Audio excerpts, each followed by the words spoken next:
5 in the morning. We're back in the land of the little people. Little Tolkien adventure. The birds are singing. That's a lovely noise, isn't it?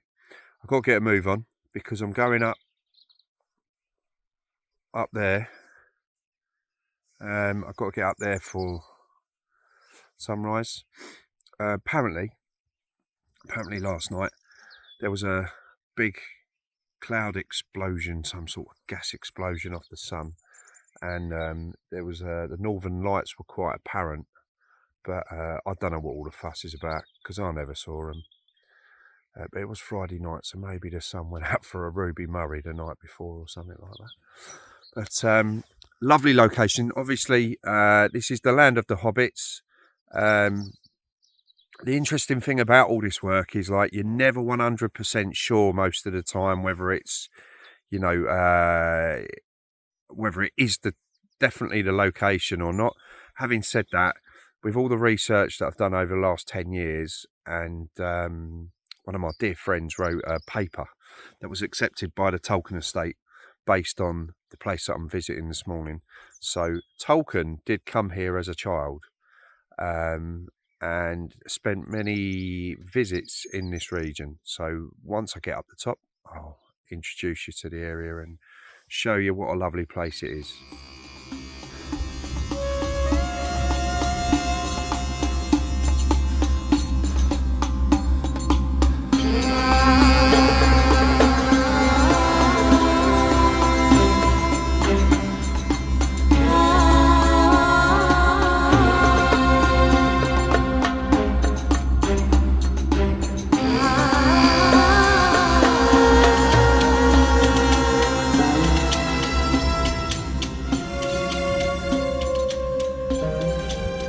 Okay guys, so we're up the top, pleasant walk, got the gear set up, shooting at 300mm, okay, so you can see the bellows are fully extended, hopefully you can, yeah, bellows are fully extended, got the Firecrest grads on, okay, to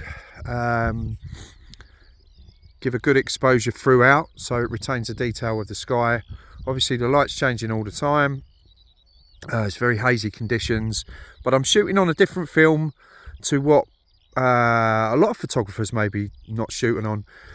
I'm trying Velvia 100 because I'm after a slightly different finish. Okay, so we're going to carry on the rest of the morning and see how we get on.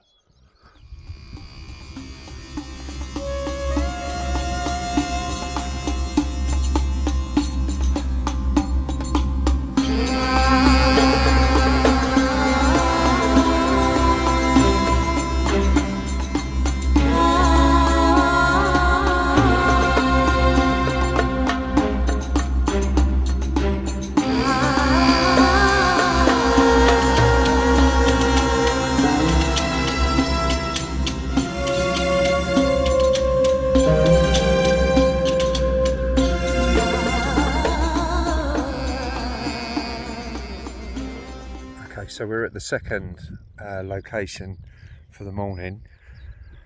It's really hazy this morning. Lovely, it is lovely. The clarity's a little bit low, but it'll still be interesting to see how these come out. So again, 300. I'm trying to focus in on. I'm trying to get tight into the landscape. So this is the one thing with large format I find a little bit difficult sometimes, because you can't always get right in on the landscape like I used to when I shot on SLR. But anyway, again, using the grads, bellows at full extension, 300mm lens, obviously exposure of 2 seconds, and that's what we're trying to capture. So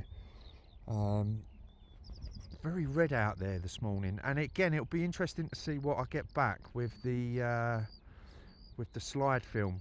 I've got 5 stops of difference as well in the exposure, so it's not the trickiest situation, but it's still when you're shooting slide film, it's still I don't know, always get a little bit anxious, I suppose, but that's part of the fun. That's the fun thing about film, is like, you don't know until maybe, I don't know, a couple of weeks' time when you get it sent away to the lab, and then fingers crossed, really.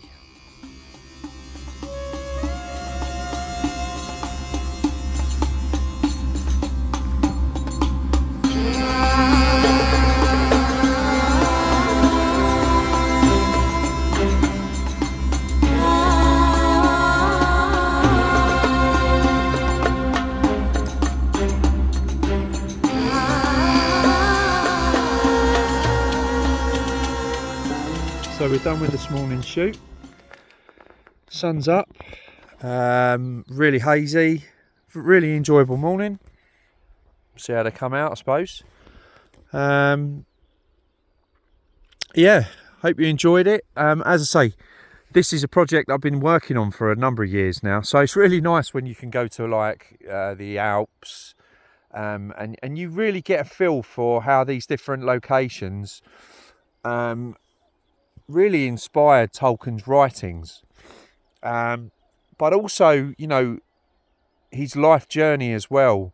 So what I've been doing is I've been incorporating his, you know, what it must have been like during the Battle of the Somme, many things, you know, his childhood, and his young teenage years visiting this location after his mother had passed. There's so much to it, you know, so it's not just about the location, although that is a very helpful part of it, but it's about his, you know, the emotion of his journey and how he ended up creating what he created, which is a legacy.